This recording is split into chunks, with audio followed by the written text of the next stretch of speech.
भाइयों, हमारा संपूर्ण जीवन एक विरोध है। सत्य और असत्य का मिश्रण है। ज्ञान के क्षेत्र में भी यह विरुद्ध भाव दिखाई पड़ता है। ऐसा प्रतीत होता है कि मनुष्य यदि जानना चाहे तो समस्त ज्ञान प्राप्त कर सकता है, पर 2-4 पग चलने के बाद ही उसे एक ऐसी अभेद्य दीवार देखने में आता है जिसको लांघ जाना उसके बस के बाहर हो जाता है। उसके सभी कार्य एक परिधि के अंदर घूमते रहते हैं और वह इस परिधि को कभी लांघ नहीं सकता। उसके अंतरतम एवं प्रियतम रहस्य उसे समाधान के लिए दिन रात उत्तेजित करते रहते हैं, उसका आह्वान करते रहते हैं, पर उनका समाधान करने में वह असमर्थ है, क्योंकि वह अपनी बुद्धि से परे नहीं जा सकता।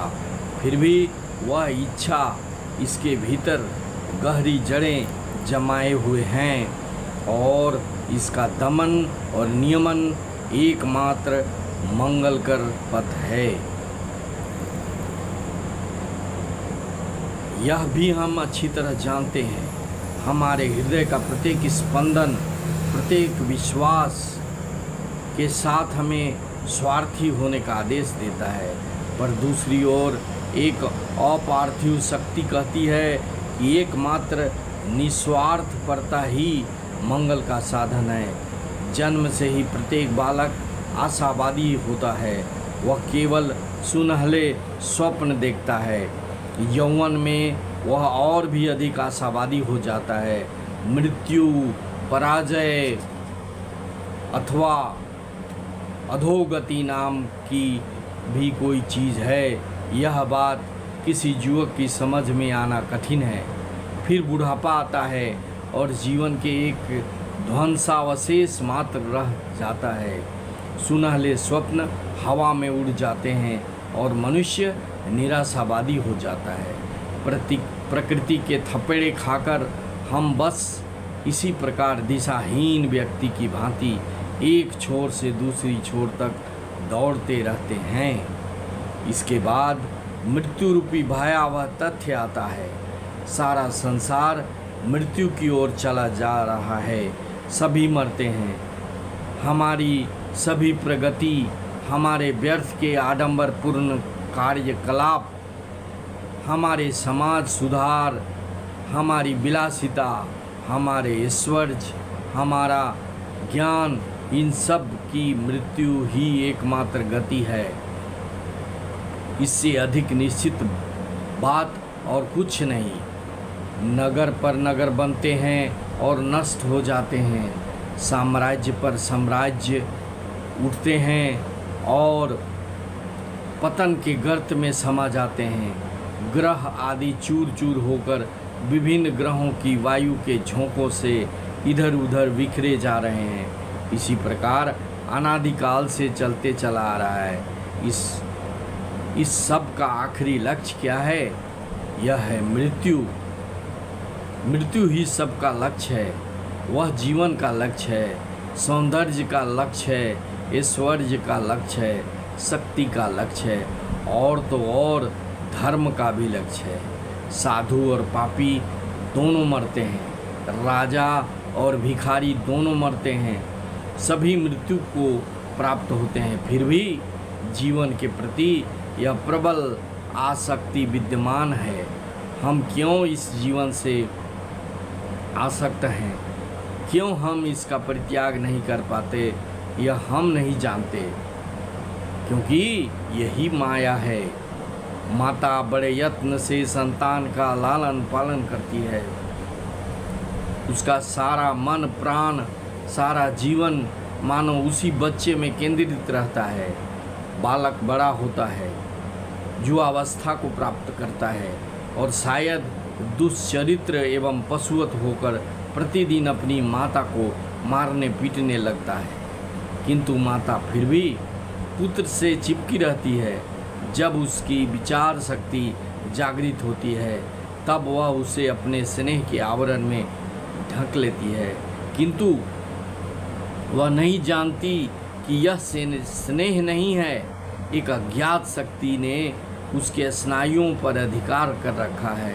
वह इसे दूर नहीं कर सकती।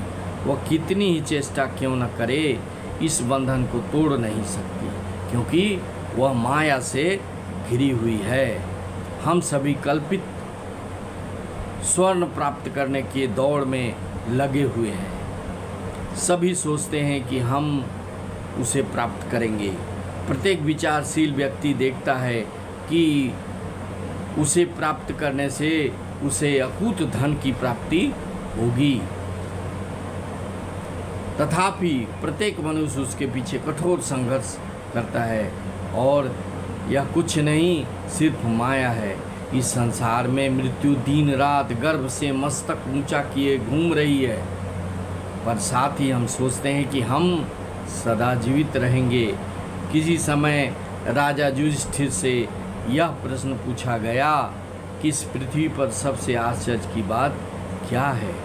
राजा ने उत्तर दिया, हमारे चारों ओर प्रतिदिन लोग मर रहे हैं, फिर भी हम जो जीवित हैं वे समझते हैं कि वे मरेंगे नहीं। यही आश्चर्य की बात है और यही माया है।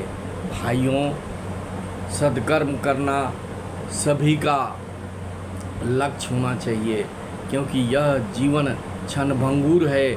एक दिन यह जीवन समाप्त हो जाएगा। जब हम जुआ होते हैं तो हम सोचते हैं ना कभी हम बीमार होंगे, ना कभी हम मरेंगे।